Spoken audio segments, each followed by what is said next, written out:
Welcome to Medicated Housewife DIY, where crafting and mental health come together. In today's DIY video, wow mom with these Dollar Tree DIYs. Easy but thoughtful. Hello again, my DIY loving friends. Are you looking for a way to show your mom how much you appreciate her, but on a budget? Look no further than these amazing Dollar Tree DIYs. You don't have to break the bank to show your love for the woman who birthed you. With just a few simple and inexpensive supplies, you can create beautiful and thoughtful gifts that will wow your mom and show her how much you care. Show your mother or any special woman in your life some love and appreciation with these Dollar Tree DIYs that will make her heart melt. Now let's go DIY together. So stick around, let's go make some stuff and jump right into this. For this DIY, I'm using one of these large wood trays from Dollar Tree Plus, which I had to order a case of because there were none to be found in my Dollar Tree, which is not a plus, but you guys know how I feel about that.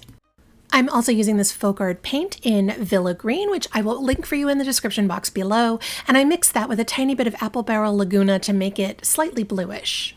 I'm going to use that mixture to paint the entire inside and outside of the wood tray, starting with the inside walls and making my way out to the outside walls. I do not need to paint the bottom in the inside of the tray or the outside bottom, just the walls on the inside and the outside. I also grabbed 4 of these very large wood beads I got on Amazon, which I'll link for you below, and I painted the 4 beads with the same mixed paint color to match the tray. I'm using this self-adhesive wallpaper from Dollar Tree. I've had this one forever, and I am so glad I get to finally use it because I love, love, love this pattern. I line up the corner of the wallpaper with the corner of the tray and slowly peel back the backing paper to start attaching the wallpaper to my tray bottom. And keep in mind, if you haven't worked with this wallpaper before, it is not as flexible as contact paper would be. So my advice is to work slowly and to smooth it out a little at a time as you go along. I used an X-Acto knife to trim the excess paper off the edges of the tray bottom. Once my wood beads were dry, I removed them from the skewer, and I am using some hot glue to attach them to the bottom of the tray. 1 bead in each of those 4 corners as feet to elevate the tray just a little bit. I used this hard coat Mod Podge, which I will link for you below, to seal the inside of the tray because it's water resistant. You could also use the outdoor Mod Podge or dishwasher Mod Podge for more moisture protection, but this is just what I had on hand. Now I'm only showing you a quick clip of me adding this Dollar Tree white nautical rope to the inside edge of the tray because I ended up hating the way it looked and I had to remove it. And that's all that's needed for this DIY. What mom wouldn't want to receive this beautiful beachy vibed footed tray? This is definitely my favorite pattern of the wallpaper from Dollar Tree. It is so Golden Girls, isn't it? Now let me know in the comments if you think I should have left the nautical rope on the inside of the tray. I want to know what you guys think. This is also a great spring to summer home decor look for your home, not just for Mother's Day. For this next DIY, I'm very slowly melting these 2 Dollar Tree glass jar candles to reuse the wax and the wicks inside them. I had actually never done this before, and the key is to use low heat and just let the candles sit in the water until they fully melt. I went on Facebook to our local Buy Nothing Facebook group where you can give away things for free that you no longer want, and you can ask for things too. So I asked for some vintage looking teacups, and I was lucky enough to get these 2 matching lovely little detailed cups from someone that was in there. And you could easily find these at Goodwill as well, but these were free. So see if your town has a Buy Nothing group on Facebook. When my wax had fully melted, I grabbed the 2 wicks out of there, I trimmed them, and then used a little hot glue to attach them to the center bottom of the 2 cups. I used 2 wooden coffee stirrer sticks to hold the wick in place in the middle of the cup while I poured the hot wax into both cups. And please wear gloves for this. These glass jars can be very hot, so please be careful. You also want to protect your surface while pouring, just in case your cups spontaneously shatter or something like that. It could happen, so better safe than sorry. I had mine sitting in a disposable tin while I was doing this, and I left the coffee stirrers in place until the wax had fully cooled. At this point, you could add some essential oils to the candles, whatever you like, or your mom or grandmother or whoever that special someone is that you are making this for, whatever scent they like. Once the wax hardened, I simply trimmed the wicks down to size. And these are my almost free vintage teacup candles. So for the price of 2 Dollar Tree candles, because the cups were free, you can make this very quaint and antique looking gift for your mom or even for yourself if you love this decor style. For this next DIY, I'm using one of these mini wood trays from Dollar Tree and some unbleached coffee filters that you can get at the supermarket or on Amazon, which I'll link for you below.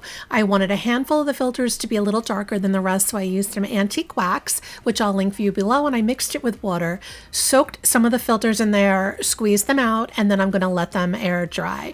I do wish I used more paint than water because they really didn't get as dark as I would have liked once they dried. So if you do this, use more antique wax to make them darker.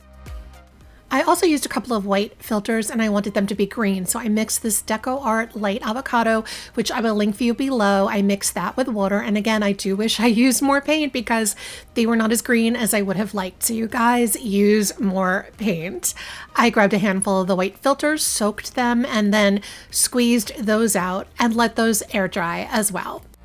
I also ironed all the filters to make them a little less wrinkled. So now I have some kind of green filters, some kind of dark brown filters, and the regular unbleached, all ironed. We're going to be making coffee filter flowers, and I ended up with 9 finished flowers. So I will put the numbers on the screen as to how many of each filter I used to do this. Now, there are lots of ways to make paper flowers. This is just one of those ways. First, I fold the filter in half like a taco, then I fold it again in quarters, and then one last time. And I am going to cut the top of that triangle to round it off so it ends up looking like an ice cream cone. Now, when we unfold it, it has a bunch of rounded petals all around the top. So each of my flowers is going to have 1 dark brown filter and 2 unbleached filters. And I made 9 flowers. So right now I am going to fold and cut, like I just showed you to, 9 dark brown filters and 18 of the unbleached ones. And we're going to fold and cut them exactly the same way. Next, I take my almost green filters and we are making paper leaves with them. I need 2 leaves per flower, so that's 18 leaves, but I did cut much more than that because, you know, that's how I roll. I like extra. I am using a faux leaf as a template. And what I'm going to do is I'm going to take a couple of green filters, fold them in half, and trace around the actual leaf with my scissors to get a bunch of those leaf shapes.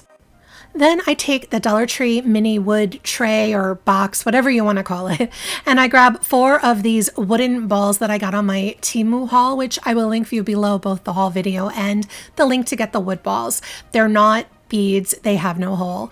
I'm going to paint the whole box inside and out with Folk Art antique wax, and I am also going to use that same antique wax to paint the wood balls. I use a dry paper towel to wipe off all of the excess wax on both the box and on the balls. I cut 9 pieces of Dollar Tree green floral wire and bent the top over into a small loop. I've got my 2 different color coffee filters, although not really different enough color if you ask me, but regardless. I take one of the darker cut filters and I refold it into quarters and cut the bottom right off. So now it is a donut with rounded petals around the edge. Then I take that donut and I cut that open. This is going to be the middle of one of the flowers. So each of my flowers starts with one of the darker filters. Using some hot glue to secure it, I attach the wire to one end of the cut open donut that we just made, and I'm going to begin rolling the rest of that filter around that wire so that it resembles the inner part of a flower. You can adjust the filter and kind of fluff out those petals on top very gently so that you don't rip the paper as you go along. And at the end of the filter, we're going to use more hot glue to secure that end.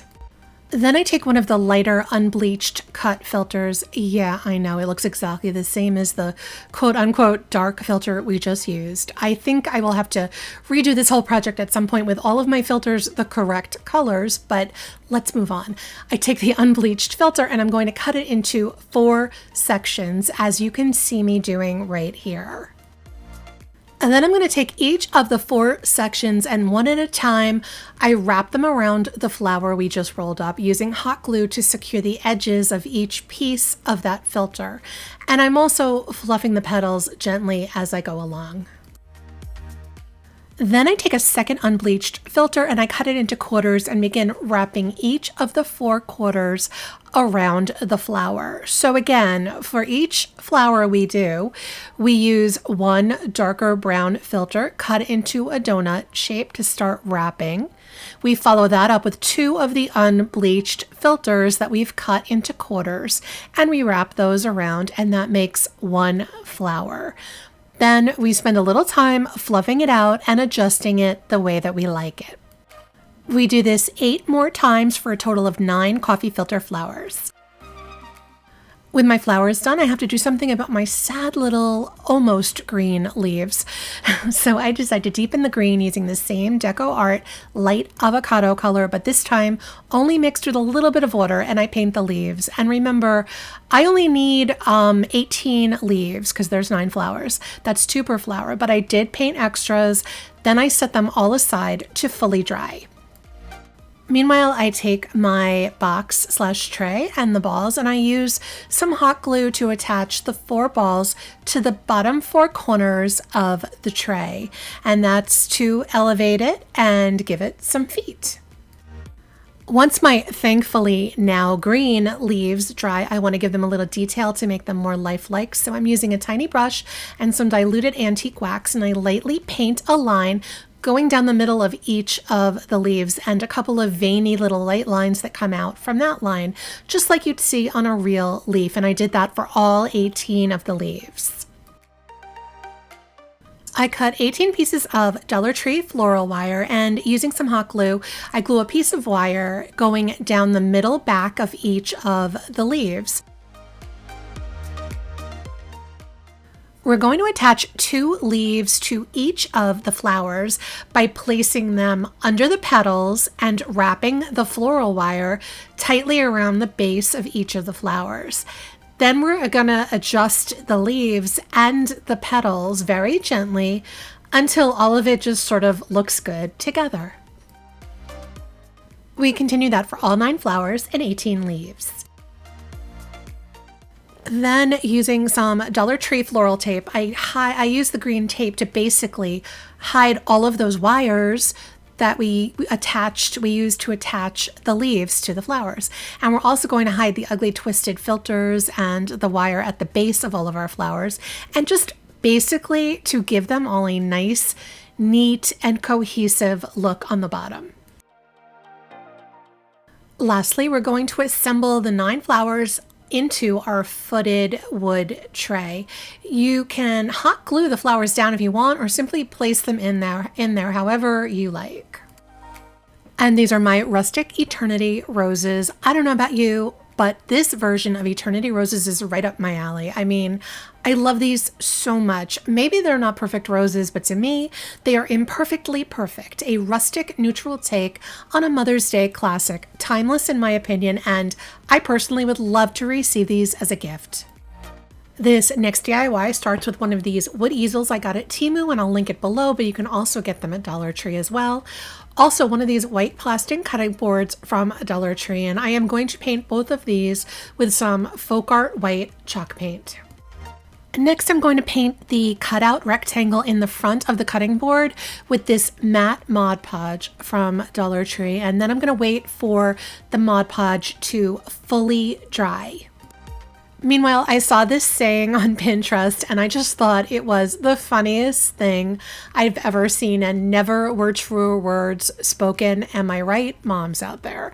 Let me know in the comments. I went on Canva, which I'll link for you below, and I picked out some fonts and a design to print. I printed it in black on some plain old white printer paper, and then cut it out to fit into the cutout rectangle area on the cutting board. I covered the design with parchment paper, and using my household iron on low, I ironed the design to decoupage it.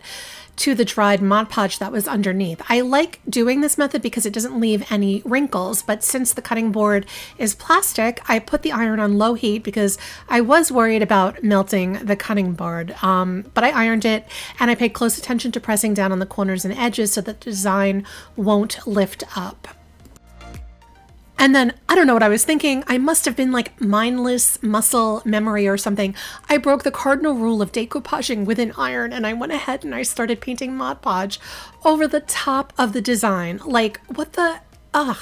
It only took a couple of minutes for the wrinkles to start, and I screamed. I only wish I had the audio for you, but I knocked stuff over, like yelling, "I need a roller, stat! I need a roller." It was an emergency. I found my roller and pressed down as hard as I could to get rid of any of the wrinkles that were starting to form. I mean, it could have been a lot worse, but it also could have been a little better, if you know what I mean. The last thing I did was to take apart some of these Temu florals that I got from my Temu haul, and I used a little hot glue in the back of the cutting board to attach them to the top where that hole was, just for a little bit of color. And yes, I know it's kind of silly, but I love this saying. I mean, you know it's true. It's so true. And as usual, I want to know what you think. Let me know in the comments which one of these Dollar Tree easy but thoughtful Mother's Day DIYs is your favorite and why. I really love hearing from you. And if you've enjoyed this DIY video, there's another one waiting for you. Just click that link in the upper right corner for more Medicated Housewife DIYs. Until next time, my name is Sarah. I'm the Medicated Housewife, and crafting is my medication.